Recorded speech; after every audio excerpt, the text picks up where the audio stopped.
प्रेम से बोलिए शंकर भगवान की जय, गौरा माता की जय, कार्तिक गणेश की जय।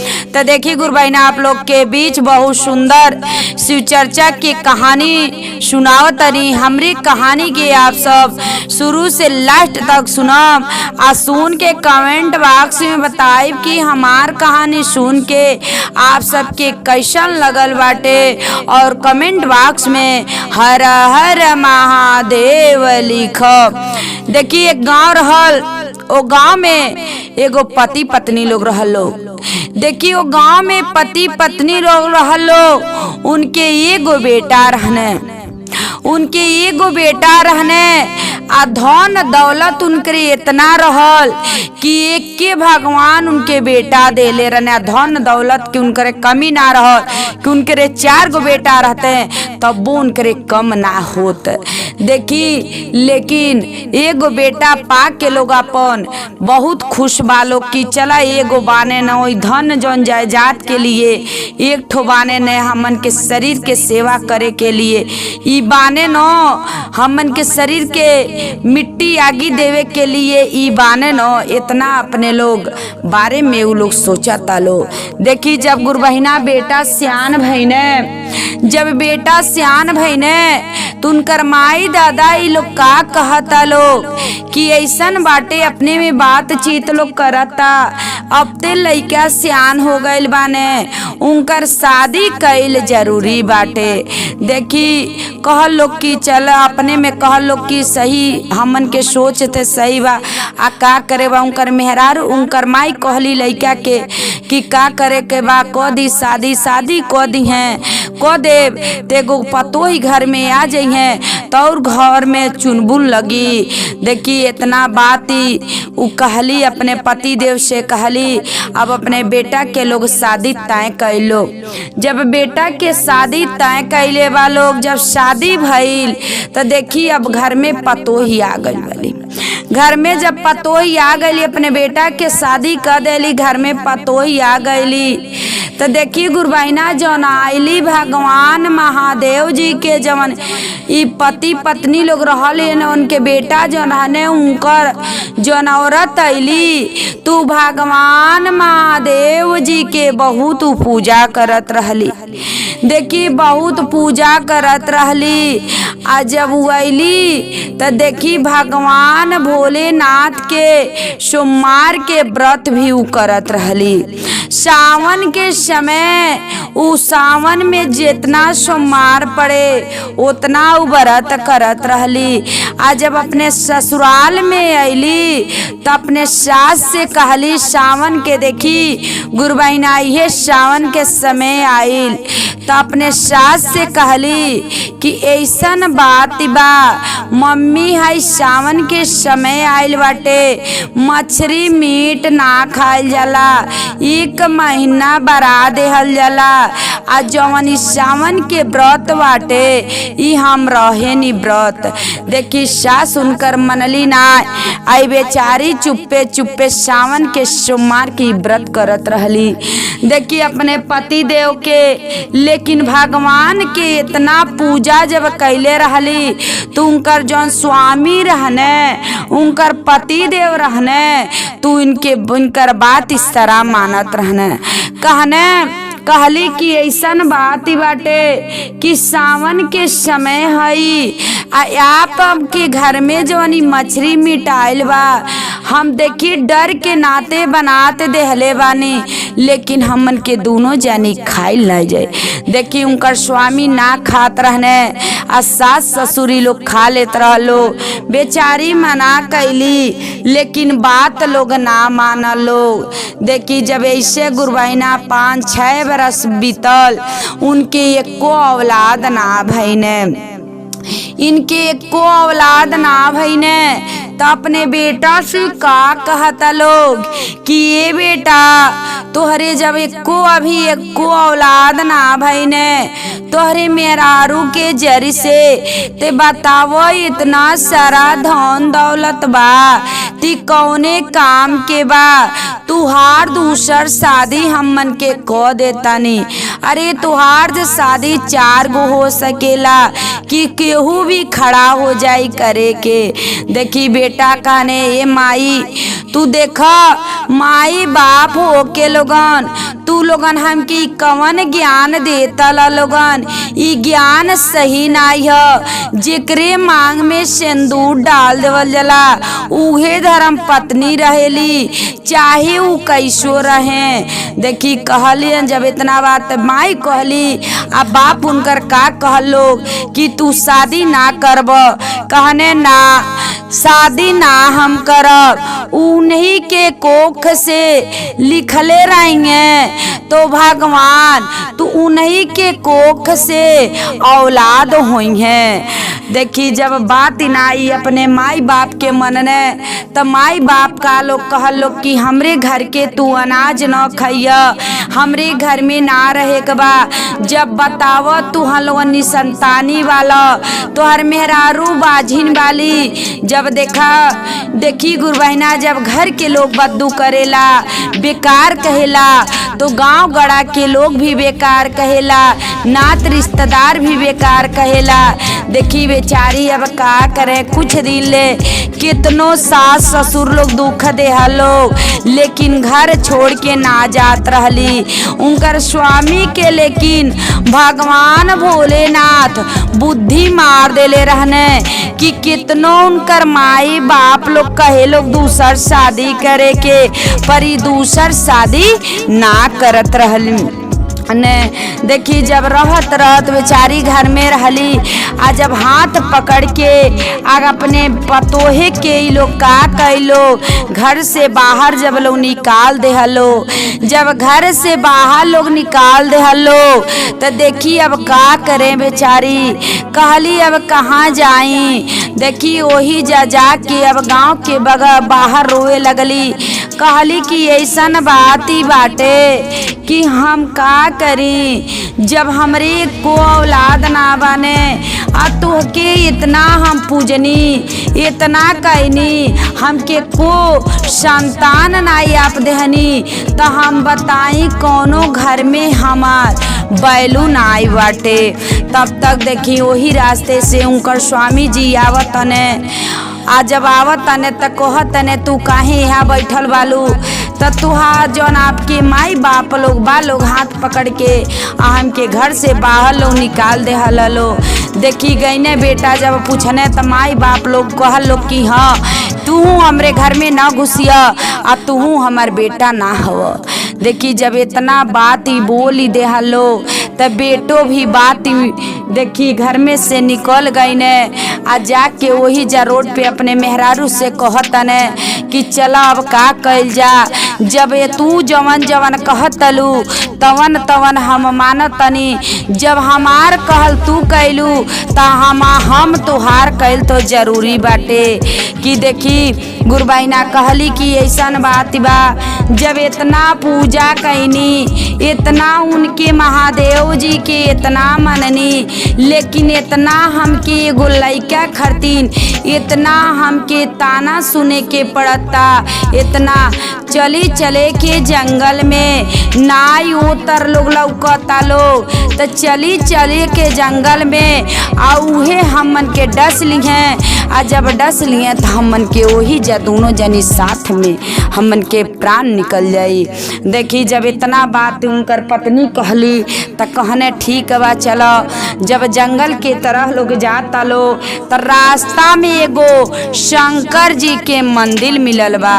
जब रास्ता में एगो शंकर जी के मंदिर मिलल बा त कहतली का कि यही जा रुक जाए के आ ठहर जाए के आ तनी चले के यही जू आज उहे लास्ट हवे हमन के अब ते प्राण हमन के त्यागे के बाटे।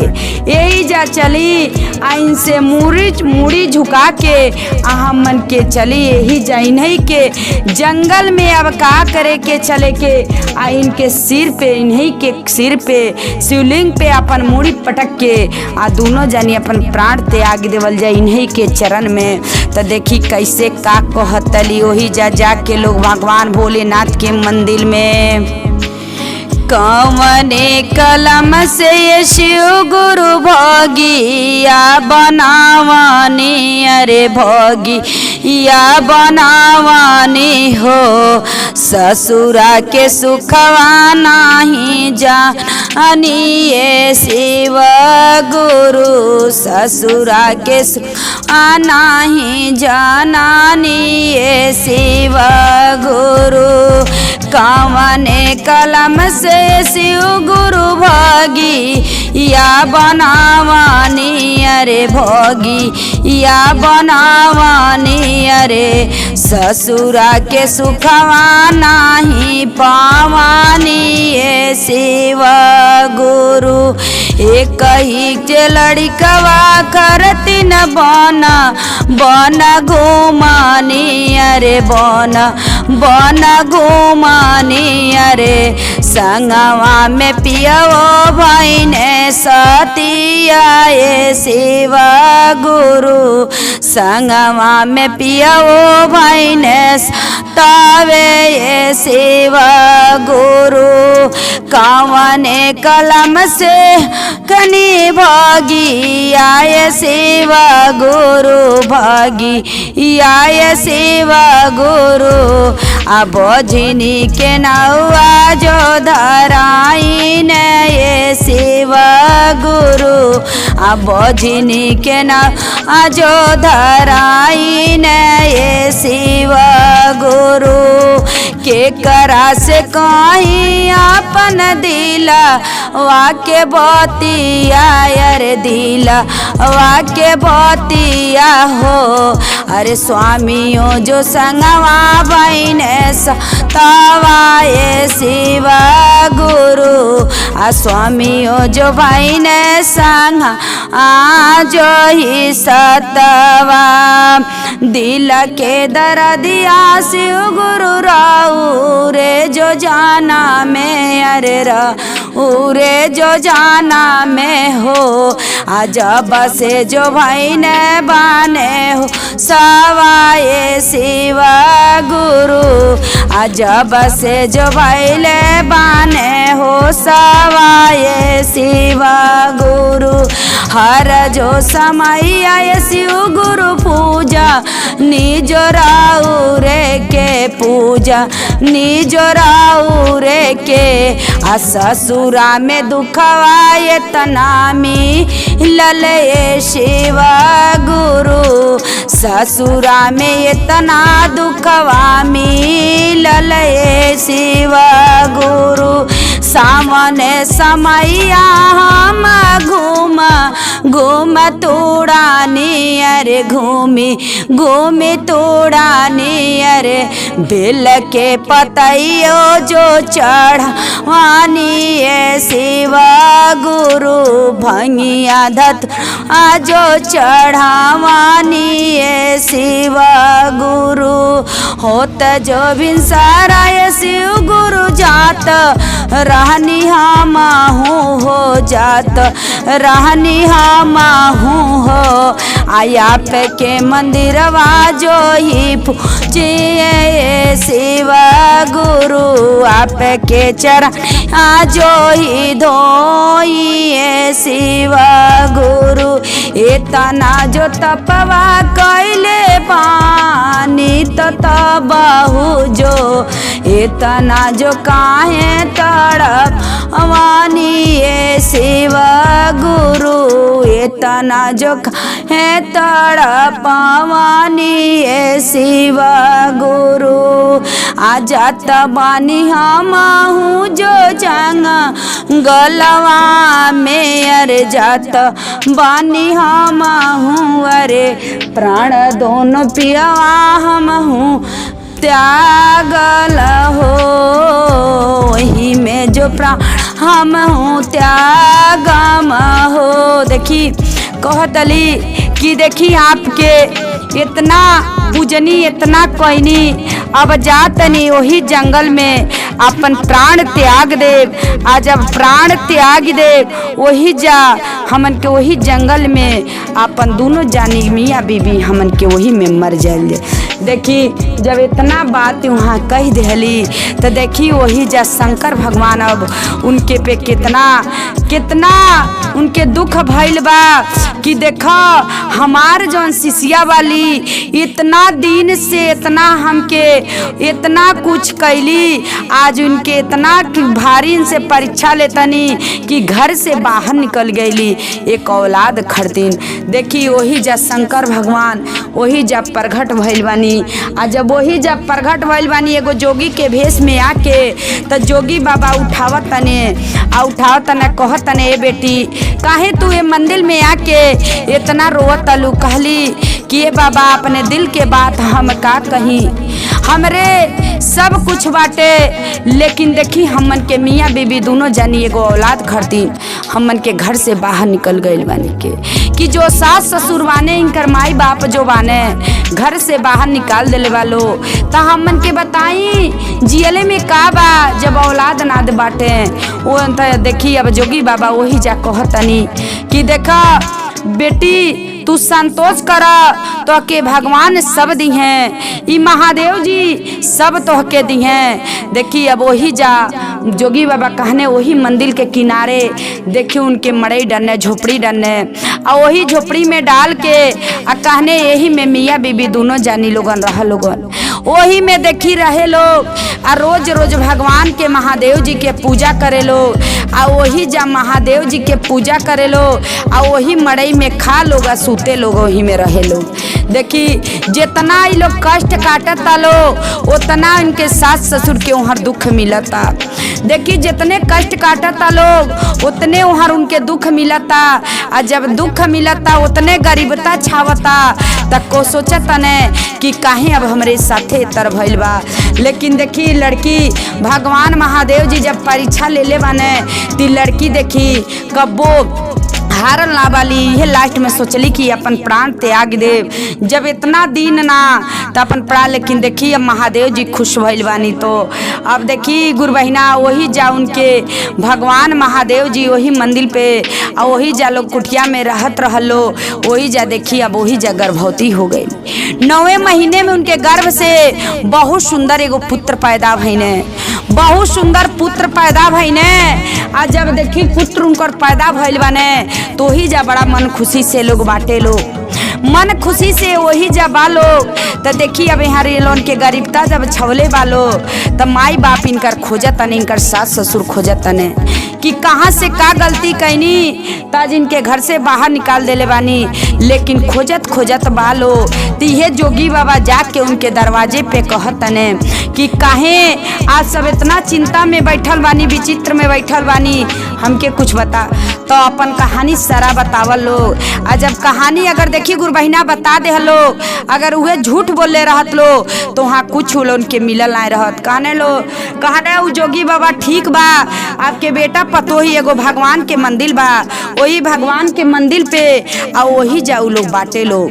देखी वही जा जोगी बाबा लिया गई बानी आ लोगन से भेंट मुलाकात जब करौले बानी तो ही जा अपने बहू के बेटा के गोड़े पे गिरे जाता ने लोग। तो देखी बहू का कहली बेटा का कहने कि हमरे पैर पे ना अपने माई बाप से लोग कहल लोग कि हमरे पैर पे ना गिरो, आ जाके हाउ जौन भोलेनाथ के मंदिर बा वही जा, आई जौन जोगी बाबा बानी इनके गोड़े पे गिर। तो देखी वही जा महादेव जी आ कैसे किस्मत बदल देले बानी। आ जब किस्मत बदल देहनी अब परिवार के मिला देले बानी। देखी लड़की अपन कभी सत्य ना तोड़ली, आ माई बापो लड़का के झूठ ना बोले, तेही में परिवार इकट्ठा भइल बा। तो गलती देखी गुरु बहिना केहू करे, अगर केहू सच्चाई पूछे तो सच्चाई बता दे चाहे, झूठ बोले भगवान और नाराज होने, लेकिन झूठ लोग ना बोलने वालो लोन के गरीबता छोले वालो, जितना ही दुख कटले वालो उतना दुख इनकर माई बाप कटने, लेकिन भगवान जोगी से लोग झूठ लाना लोग बोला लो, महादेव जी से झूठ लोग ना बोलने वालो, तो ही से महादेव जी खुश बानी।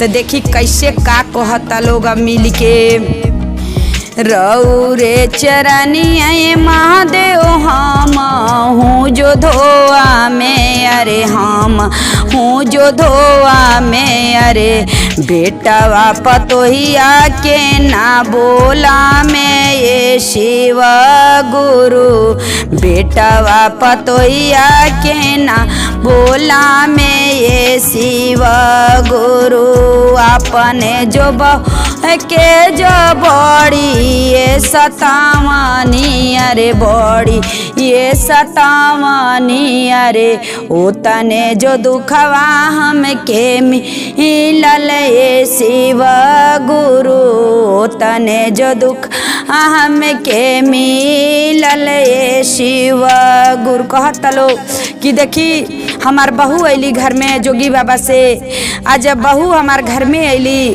तो हम अपन हमार बहू बहुत कुछ कहली हमार पतो, लेकिन हम अपने बहू के बात ना मननी, बात ना मननी, घर में से बाहर लोगन के निकाल देहनी, लेकिन अपने ना झुकनी। लेकिन आज देखी सत्य के लड़ाई लड़ली, सत्य के लड़ाई लड़ली तिनकर विजय भइल, लेकिन हमहू देखी जब आपसे हम झूठ ना बोलनी तो आप हमके सच्चाई के रास्ता बतौनी।